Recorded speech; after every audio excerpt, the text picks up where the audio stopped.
Hello everybody and welcome to another video. This one's coming quite late in the day because, well, I was out drinking last night and ended up sleeping a bit later than intended, but that's not important. Today we're going to be looking at a band I've never even slightly heard of before, a band called Two Ton Boa. Now, I tried to do some research on this band and it's very hard to find any information at all. So I had to do quite a deep dive and scrape around, see what I could find, and all I managed to find is that Two Ton Boa are from Portland, Oregon, and it was created by Sherry Fraser, who first penned songs using only her bass and her voice. She performed her first show solo and occasionally accompanied by a drummer. In 2004, Scott Seckington joined her, playing piano, guitar, moog, whatever that is, keyboards, bass, and 6-string baritone. He currently plays keyboards with a band called Sedan, Nocturnal Habits, and was the bassist for a band called The Old Haunts from 2001 to 2008. So, you know, he's got quite a widespread of projects that he's working on. So yeah, there's no indication what kind of music this is, so I have no idea what to expect. It is quite a long song. It's about 8 or 9 minutes long, I think. And the song we're going to be looking at is a track called Bleeding Heart. I've got some lyrics up here. I really don't know what I'm going to be experiencing here, so I think we'll jump to it and see what we get.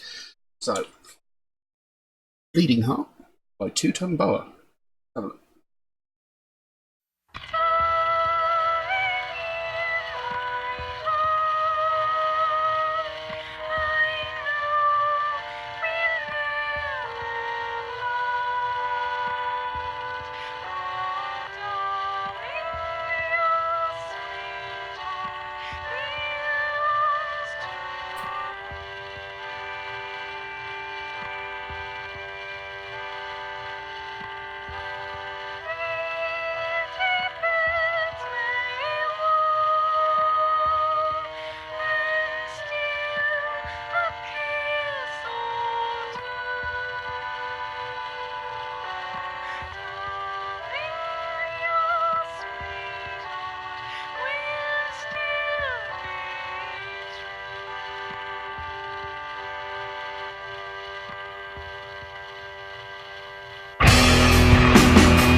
Right, I'm going to pause that there for a second, mostly just to give my ears a bit of a rest after that.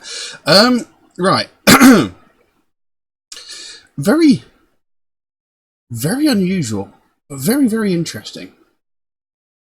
It reminds me of something, but I can't quite place my finger on what. She's got a very interesting voice and a very interesting approach to the music, and it's very bass heavy, as you know. I mean, it said earlier that she performed her songs using only her bass and her voice, so obviously the bass guitar plays a very prominent role in the music.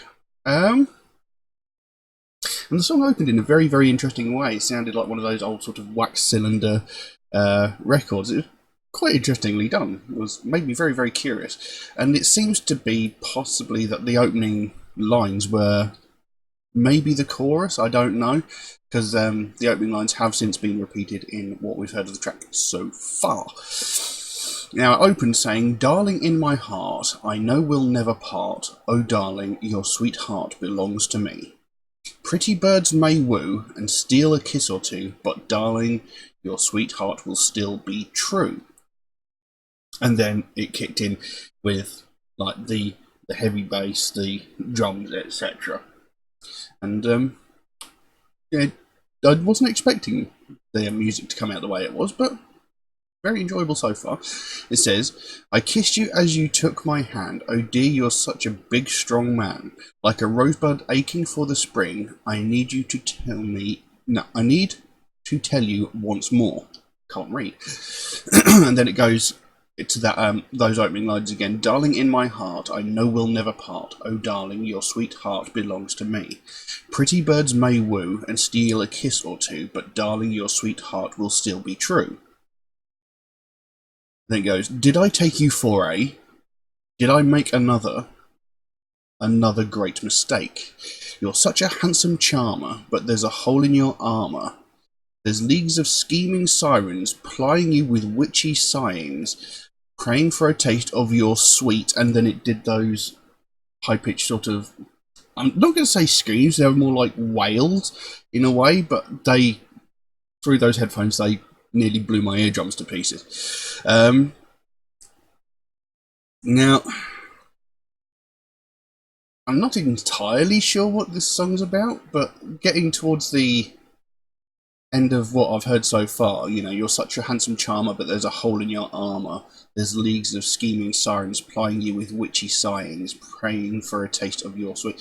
So it sounds like she's, you know, she's got this boyfriend, partner, whatever, and there's other people trying to take him from her, and she's concerned that he's maybe not strong enough to withstand it.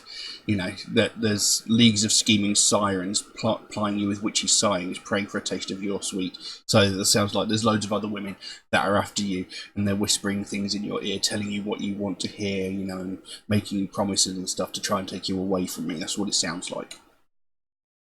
I could be wrong. But so far, it's very, very interesting. Let's carry on and see where this goes.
Well, that was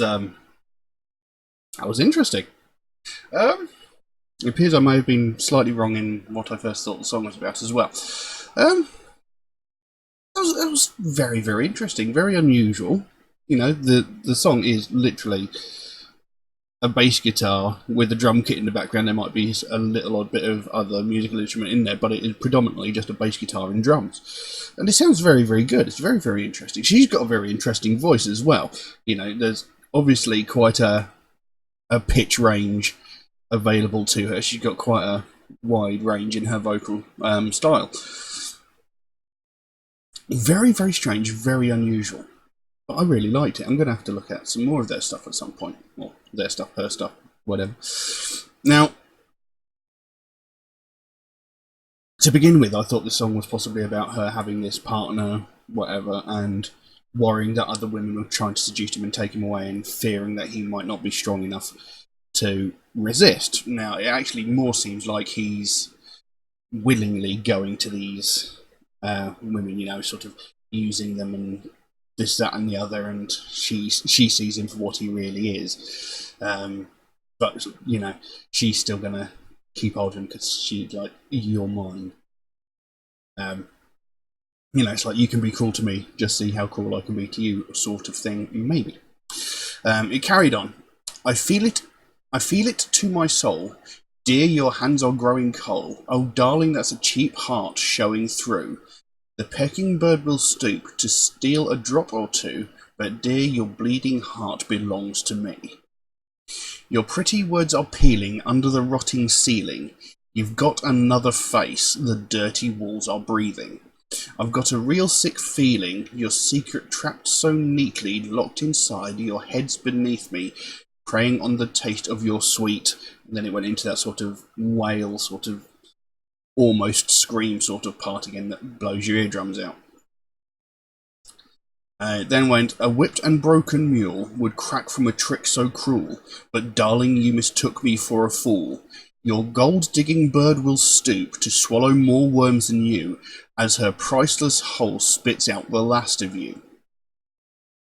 Darling in my heart, I know we'll never part, oh darling, your sweet heart belongs to me. Pretty birds may woo and steal a kiss or two, but darling, your sweet heart will still be true. Oh, my charming nothing, let me tell you something. You made a great mistake. Did you think you would lose me? Welcome to your tragic movie. You've let the screaming siren slip into your den of lying, preying on the last of your sweet. And then goes back into that sort of screaming, wailing part. So it seems like she's sort of figured out what sort of person he is, and, you know, he's like being seduced by these other women and going off with them and stuff, and he's trying to hide it from her, but she knows what's going on. And, you know, there was a, where is it? I mean, there's a line there, the pecking bird did stoop to steal a drop or two, but dear, your bleeding heart belongs to me. So, you know, it's sort of growing sinister now. She's sort of like, you thought I was going to be a pushover. You thought I was just going to roll over and let this be, but I'm not. You know, you've messed with me, and now I'm going to make sure that you suffer for it. But I'm not letting you go anyway. You're still mine. Your pretty words are peeling under the rotting ceiling. You've got another face. And I mean, those lines in itself, you know, makes it pretty clear. You've got another face. You know, you've got a second life. You know, you're pretending to be somebody else when you're around me, or when you're away from me, even. You know, a whipped and broken mule would crack from a trick so cruel. So, you know, a subservient person, someone who's not as strong and independent as me, would have, you know, fallen apart to find out that these things are happening, but not me. I'm strong. I am stronger than you think I am. Because the following line is, but darling, you mistook me for a fool. You know, it's like, you thought, you know, you could get away with this sort of thing, but I'm not an idiot. You know, I know better, and I'm gonna make sure you get yours. And it says, your gold-digging bird will stoop to swallow more worms than you, as her priceless hull spits out the last of you. It's a bit of a strange couple of lines there, but, you know, your gold digging bird will stoop to swallow more worms than you. So it's like this bit you've got on the side, this other woman that you're hiding from me, is just using you for what you've got. And as soon as she's got everything that she wants from you, you're going to be dropped faster than a bad habit. You know, she's going to basically bleed you dry, take everything from you, and then throw you to the side when you're not worth anything else. So, and the last few lines of the song, "Oh my charming nothing, let me tell you something, you've made a great mistake."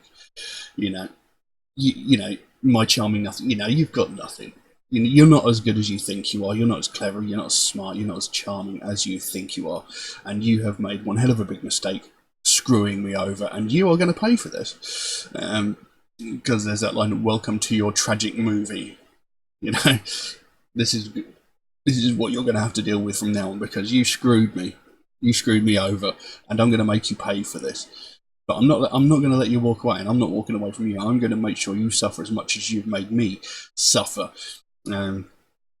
You've let this screaming siren slip into your den of lying. So she's like, you know, I found my way in. I know exactly what you've done. I know exactly what you've been up to. And, you know, now that I'm part of this, you can't get rid of me.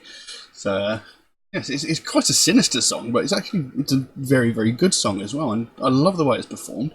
I mean, those sort of wails and screeches and screams, whatever you want to call them, you know, whilst they might be quite a bit of a sensory overload when you're listening through headphones, it's sort of, it does add to the song, you know, it gives a certain strength to the song, especially when she keeps talking about sirens, who are well known for their siren song, you know, as a sort of seductive song. This is more of a sort of sinister one, or almost not quite pain, but sounds more like a warning sort of thing in its way. I can't quite think of how to explain it. My brain's not fully functioning right now. But no, it's a very, very good song. Very, very interesting. I will definitely have to look at some more of their stuff, because it's weird but brilliant. And like I said before, it reminds me of something, but I can't think what. Mainly her voice reminds me of someone, and I can't think who. But yeah, very, very weird, very, very interesting. Definitely going to have to look into more of Two Ton Boa's back catalogue. But I can't really think of what else to say about that, you know. Very strange and very, very interesting. I liked that. Very, very good. Very unexpected. But I'm going to leave that as it is. If anybody would like to suggest a track for me to react to, then please do so by all means. You can drop a comment in the comment section below, or message me on my Facebook or my Instagram, or you can even message me through my Patreon, where there is also an option to get your suggestion rushed to the front of the list. That is restricted to only once per month, however, and to be fair to any other person who might make a suggestion through normal means. Anybody who does make a suggestion through the normal means, not through the Patreon route, do know it might take me a while to get around to your suggestion, since, you know, I get suggested so many new tracks every single day. My list grows faster than I can record the videos, but I do write down every suggestion I get, so I will get around to it eventually. It might just take me a while, because, you know, my list grows so damn fast. Also, Metalhead Reacts is a proud supporter of the Sophie Lancaster Foundation, a British-based charity whose main goal is to put an end to hate crimes, mainly those aimed towards people of the alternative culture, people who listen to alternative music and wear alternative fashion. And it's something that is very, very important to me, something I hold very close to my heart, because, you know, something I've had to go through myself. And it's also something that doesn't get enough recognition. It doesn't get spoken about as much as it needs to. You know, people all over the world, every single day, are getting violently attacked just purely because of their taste in music. And they're not getting the help or justice for these attacks. You know, it's largely going unspoken about, because no one cares. And that needs to change. You know, we need more attention bringing to it, so these people are not getting violently attacked just because of their taste in music. You know, every single day we hear about all these other hate crimes, you know, racism, sexism, homophobia, transphobia, ableism, etc. You know, we hear about those things every single day for crimes varying from the top end of the spectrum, you know, to severe violence, murder, etc. of these people because of their being different, all the way down to the lesser things of people being like just getting an insult shouted at them across the street. We hear about the whole range of the spectrum of these sort of crimes against these people, but we don't hear about these people that are getting beaten to within an inch of their life. People who are getting hospitalised, people who are having bones broken, possibly even, you know, injured by weapons, like possibly getting stabbed and whatnot. You know, this is happening to people, and it's not getting spoken about because they're people of the alternative community. It's like people don't care. It's like something needs to be done about it. You know, the people that are committing these crimes are getting away with it because nothing's getting done. You know, the last time any widespread media coverage of this sort of thing happened was about 12 years ago, when Sophie Lancaster was brutally beaten to death. You know, her and her boyfriend minding their own business. You know, they weren't doing harm to anybody. They were minding their own business on their way home, jumped by a group of 5 or 6 people. A group of 5 or 6 people against 2, like, I think they were 20-year-olds, minding their own business. And they were brutally beaten, kicked, they had their heads stamped on. They were so violently attacked, they both ended up in a coma. Now, Rob Maltby, he did survive, thankfully. He was in a coma for maybe a week, maybe just a little over a week, I can't be exactly sure, I can't remember. But Sophie Lancaster was in a coma for 13 days before she succumbed to her injuries. And she died. And this happened over 12 years ago, and this was all over the news for ages.